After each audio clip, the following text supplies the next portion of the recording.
Hey everyone, welcome back to Life in Progress. Thank you so much for always listening, sending me messages. Grabe ang dami yung comments sa TikTok ko. Thank you very much. So today, our topic is unlearning the need of constantly trying to prove ourselves to others. Importante nga ba? Naku, 34 na ako, ayoko na patunayan yung sarili ko kahit kanino. Kasi pagod na ako. Pagod na ako sa daily life, sa buhay, challenges ko. And kung ano-ano pa yung mga pangarap ko sa buhay. So, hindi ko na iisipin pa yung ibang tao kung ano yung iniisip nila about me. So, meron lang ako naalala isang story. And there was a time on my TikTok, parang nag-share ako ng video na may binili akong watch for myself after working ng 14 years anniversary na Access. Bumili ako ng isang AP watch for myself. So, sabi ko, kuha muna ako sa life savings ko. Kasi what if mategi ako, di ba? Huwag naman sana. So, ganun yung thinking ko. So, meron isa nag-comment doon na parang, basta may comment siya, di ko na nga maalala. Sabi ko, girl, alam mo ba ano yung natutunan ko sa Cambridge? Yung interpretation na what we put out there is the reader's responsibility. So, parang pag may nilagay na ako doon, hindi ko na alam paano siya tatanggapin ng mga tao. Parang I'm also not here to prove myself to anybody. If sa tingin nyo performative ako, okay. If sa tingin nyo hindi ako maganda, okay. If sa tingin nyo hindi ako sexy, okay. If sa tingin nyo hindi ako matalino, okay. Kasi nga, darating ka sa ganung point sa buhay mo, lalo na kung nag-self-work ka and nag-heal ka, parang wala ka ng pakialam kasi naiintindihan mo na you cannot please everybody. You cannot prove yourself to everyone kasi mapapagod ka. The only person you need to please is yourself. Going back as the self-love queen, sa sarili ko. As long as gusto ko yung sarili ko, love ko yung sarili ko, nirespeto ko yung sarili ko, alam ko wala ako ginagawa, kinu-call out yung sarili ko pag mali ako, okay na ako doon. And yung next naman nagmamatter sa akin is yung mga people I work with. Next naman nagmamatter sa akin is the people I love. Yung judgment nila. Sige, nagmamatter yun for me. Next siguro, yung mga clients, people I work with, and yung friends. Pinaka-last na yung strangers. So parang wala na sila. Ligwakin na natin sila. Here are the reasons why you should stop proving yourself to others. First is exhausting. Mapapagod ka, as in. Pagod na nga tayo, ayaw na natin mapagod pa lalo. Ang stress, hindi lang yan nagmamanifest mentally, also emotionally, physically, and financially. Kasi pag stress tayo, gasto tayo ng gasto sa pagkain and hindi tayo focus sa totoong goals natin. Leaving to meet others' expectations will drain your energy that could be used for growth and joy every single day. Pag nakafocus tayo sa journey natin, sa life natin, di na natin kailangan tumingin somewhere else. Totoo yung kasabihan, comparison is the thief of joy. Focus on your life. Focus on your goals. Araw-araw, gumising tayo na parang it's our last day on earth. Diba? Isipin natin ano yung mga bagay na ayaw natin mangyari sa atin. Shinare ko to sa isang TikTok video ko. Na this is my weird strategy. Every day, I wake up, iniisip ko ano yung pinaka-ayoko mangyari. Yun yung everyday motivated ako and disciplined ako to work out. Kasi ayaw mo mangyari yung isang bagay sa'yo kaya you work backwards. So it's a topic for different podcasts. Number two naman is Number two reason is external validation is temporary. Approval fades quickly. If you rely on it, you will always need more. Kaya nga, pag contented tayo sa buhay natin, hindi na natin kailangan yung ano yung sasabihin ng ibang tao about sa atin. Pero hindi siya basta-basta nakukuha. Mindset, we have to work on it. Kailangan natin mag-invest sa sarili natin, sa experiences, sa body, sa face, sa confidence, lahat, sa education, and the people that we surround ourselves with. Investment yan, hindi yan pagising mo, ayaw mo na ng validation. Kasi at some point, I was also like that. But it takes time, practice, effort. Kailangan pagtrabahuan yan. Hindi yan pagising mo, magic. So next is, it keeps you stuck in comparison. Constantly measuring yourself against others will kill your creativity and self-worth. Gusto ko to bigyan ng diin. Right now, ang daming nangyayari sa Pilipinas, right? So nakita talaga natin, yung mga tao pa lang, minsan kinaiingitan natin, hindi pala tayo po lahat dumalaban ng patas. So it's so unfair to you, or to me, pag ginawa ko yun. We are comparing our real lives with people's feeds na na-create na by their teams, 'Diba? Kung sino-sino pa yung behind those feats. It's so unfair sa atin as human beings na kinukompare natin yung life natin sa someone na may better access to opportunities, resources, and iba yung ginagawa nila. So, comparison talaga, I'm so against it. So, pag, even mga kapatid ko, pag ganyan sila, oh, si ganito, si ganyan, as in, nag-aaway talaga kami, nagtatalo talaga kami. Kasi lagi ko sinasabi sa kanila, you focus on your own life. You have things na wala yung ibang tao, and they have things na wala tayo.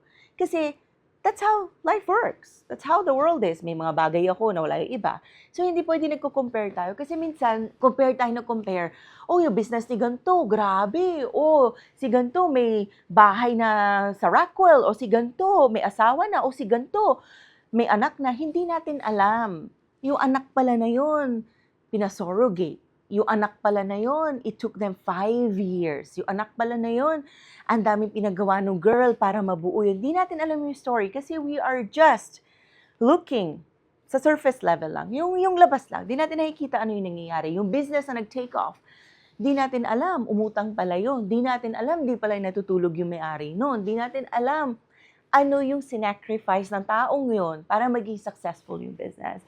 And lastly, yung mga relationships na nakikita natin na thriving, relationship goals, couple goals, we don't know what these people go through on daily basis para lang matuguyod yung relationship nila. So always focus on our own journey, and if titingin tayo sa iba for inspiration, not for comparison, kasi it's so unfair to us when we compare ourselves sa ibang tao na minsan mas may maraming resources and access sila sa ibang bagay. Next is, you'll never please everyone. No matter what you do, someone will always disagree or criticize. Isipin nyo na lang ganito. Ito yung principle ko dyan. Si Papa Jesus nga si Jesus Christ nga may haters Ako pa kaya, na tao lang ako na nagkakamali, natututo pa lang, inaayos ko pa lang yung principles ko, yung values ko, nag-aaral pa lang ako ng life, ang dami ko pa hindi napagdaanan.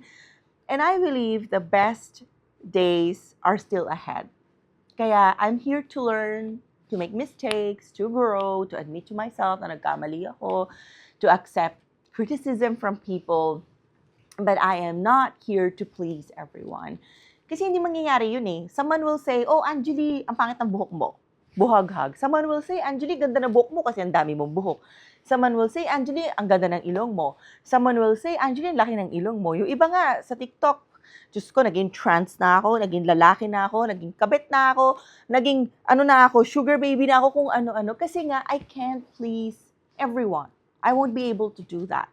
Kahit gano'n ako kabuti, kahit ilang tao pa ang paaralin ko sa Child Hope, doon sa foundation, not everyone will like me. Parang I'd rather be espresso. Kasi yung espresso, di ba, hindi naman gusto ng lahat kasi mapait yun. Even maging sweet espresso ako, hindi ako magugustuhan na lahat kasi hindi lahat fan na espresso because some people, they prefer to have their coffee with milk. Diba? And I don't like milk as much as possible. So, ganun lang yung thinking ko. And I'm not chocolate or sex na gusto ako na lahat. Pati ngayon yung bagay na yun, hindi gusto ng lahat. Diba? Next naman is, it shifts focus away from your true goals. You end up chasing validation instead of your own purpose. Gusto niyo ba talaga mabuhay for other people? Diba? No. Minsan ka na nga lang mabubuhay, dapat lang nagmamaganda ka, maganda ka, confident ka, happy ka, proud ka, you walk with so much joy and pride every single day. Ulit-ulit ko to sinasabi, build a good relationship with yourself. So parang wala na makakabasag sa inyo, di ba? Feeling ko, the world is capable of doing many things, but a lot of people, they can't do one thing. They just can't support people. Siguro ganun din ako at some point. Kasi minsan mahirap maging masaya for others, di ba? Kaya, even no one is nag-cheer sa inyo, even no one is supporting you, do it for yourself. Find your purpose. Commit to your goals. Commit to your dreams. Show up every single day, no matter how small or big your dream is. Basta show up. Next is, it breeds insecurity. Depending on others' opinions can make you doubt yourself even more. Isipin nyo, 14 years na ako nasa social media. If nakinig ako sa mga tao na nagsasabi, oh, hindi ka naman relevant, hindi ka naman famous, wala naman may pakialam sa'yo, super pa-cool ka, ganyan, ganyan, ganyan, feeling mo, ganito ka, ganyan ka, wala kang anak, baka baog ka, wala na. Siguro, wala na. Nabasag na nila yung confidence ko na tuluyan. This is why I use social media, and I also read these comments. But I've worked so hard para hindi na ako matatamaan ng mga comments na to. Actually, I want to read some comments. Wala lang dito yung phone ko.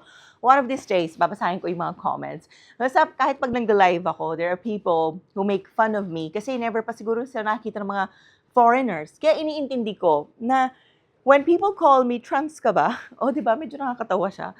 Iniintindi ko na lang, maybe these people, they've never been abroad. Probably they've never seen a foreigner. They've never seen features like mine. That's why they think like that. And that comes from a privilege. Now, I'm a well-traveled person. I was able to study abroad. I've met a lot of people from many, many nationalities. And that's a privilege of mine. So feeling ko, responsibility ko na ngayon, maging mas understanding sa mga people na hindi man lang nakaalis ng probably ng bayan nila. So that's how yung my atake is for that one when I get those types of comments. Next is authenticity matters more. Lagi natin naririnig to, di ba? Be yourself, be authentic. Pero paano nga ba maging authentic? People connect with you when you are real, not when you are trying to impress. So my mantra in business, in life, or in friendships is, eto na ako take it or leave it. Parang wala na akong kayang gawing show. Wala na akong kayang gawing yung mask na pwede ko ilagay sa mukha ko. It's so exhausting. If we have to pretend, impress people, keep wearing different masks. Yes, we have to wear masks. Yes, we have to wear masks. It's a different mask for business, sa family matters, sa love, sa friendships, and outside pag naglalakad tayo. But I am talking about the masks na nagpapanggap ka, yung hindi ikaw. Diba? The mask I wear sa business world is straightforward. Ito, gusto ko, black and white. The mask I wear with my friends is I'm just myself. I'm funny, I laugh, I drink with them. Being authentic is just show up as who you are. Huwag na tayong magpanggap, nakakapagod, guys. Next is self-acceptance is more powerful. Confidence built from within lasts longer than any compliment. Yung compliment, saglit lang yan. In fact, meron ako isang kawork. I really told this person, wag mo na ako puriin everyday sa damit ko, sa ganto, sa ganyan, sa itsura ko. Sabi ko, parang ako yung nahihirapan for you. Yun yung way mo na mag-connect with me, na kailangan mo ko puriin. I told this person na, I want you to have a relationship with me outside all these things. Ayoko binabati mo yung damit ko, yung tsura ko, yung makeup ko, yung lipstick ko. I want you to be yourself when you are around me. Kasi nakita ko na sa taong to, and inadmit niya din sa akin na people pleaser siya. Sanay siya sa mga work niya na lagi niyang compliment yung may-ari na, uy, ang ganda, ganda, ganito. Siguro yun yung way nila mag-connect. So, pag may mga gantong incidents sa circle ko, sinasabi ko na, guys, wag yun na ako ganyanin. Just be yourself with me. I don't need the compliments to have a connection with someone. Kasi saglit lang yan After yan, makakalimutan mo na. But when you build your confidence from within through experiences, life challenges, yung na-overcome mo, resiliency, yung investments mo sa sarili mo, nagbabasa ka, nag-workout ka, lumalaban ka sa lahat, nagkatrabaho kang patas, the confidence is different. Di ka basta-basta matataob ng kahit sino. And lastly, peace above everything. We need peace. We don't need to perform anymore. Nobody wants a performance. Hindi naman to theater. Inner peace comes from knowing you are enough as you are and you don't have to prove anything. If there's one person na may kailangan kayo patunayan it's yourself. Totoo yung kasabihan, cliche, we want to be better than who we were yesterday. Diba? Kasi pag lagi tayo tingin na tingin sa ibang tao, parang it's so useless for me. Kasi di naman natin kilala yung tao, di natin alam ano yung mga pinagdaanan nila. So one word from this podcast. That's it. Thank you for listening, guys. And thank you for watching. please head over to our Instagram account, Life in Progress PH. TikTok is Life in Progress Pod. My YouTube is Angeli, and my Spotify is Life in Progress by Angeli Deb. That's all. Adios.